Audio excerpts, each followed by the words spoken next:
Now, the last thing that can happen in a percent change problem is the most complicated to deal with.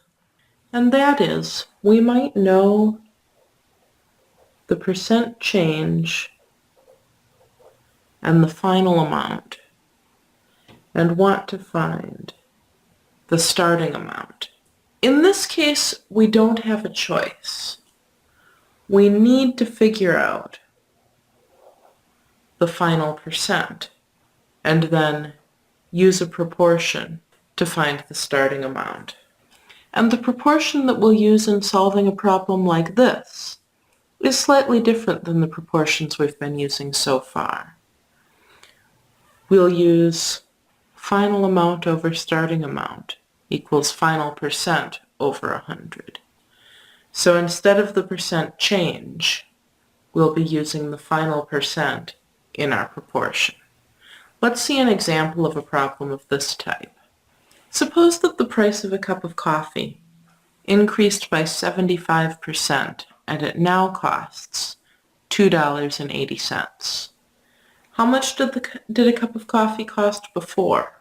So this problem tells us it now costs $2.80. It increased by 75%. So the $2.80 is after the increase, and the increase was by 75%. And we'd like to know how much did it cost before. We want to know the starting amount. Well, looking at this, we can't find the amount change because we don't know the starting amount. So we need to find the final percent. This was an increase, so to find the final percent, we'll take 100 plus 75 is 175%.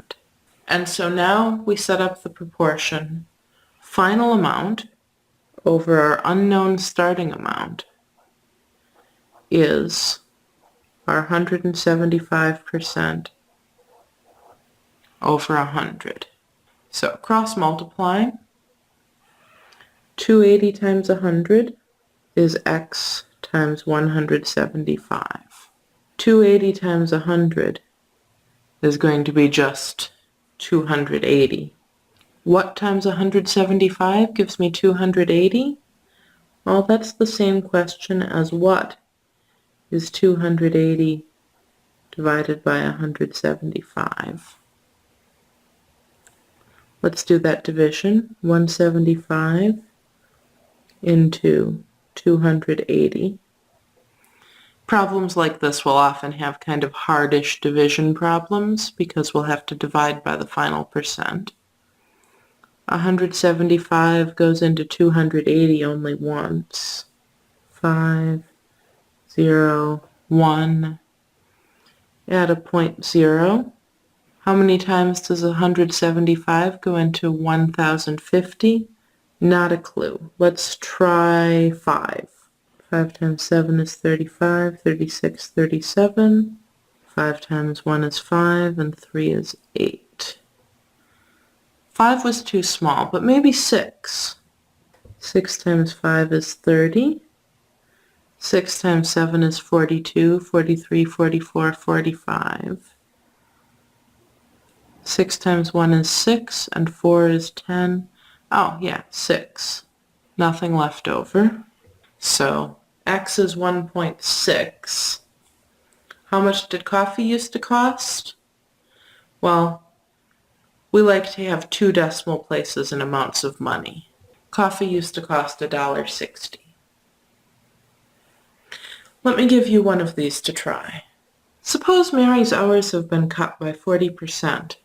Now she only works 21 hours per week. How many hours per week did she work before? Pause the video and try this now.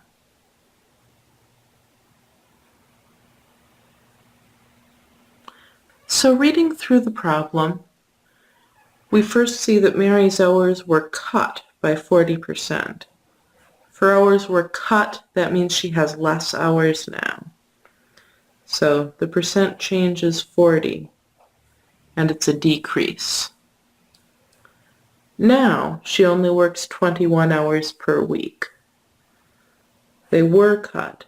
Now she works 21 hours per week. So that tells us that the 21 hours is the new amount.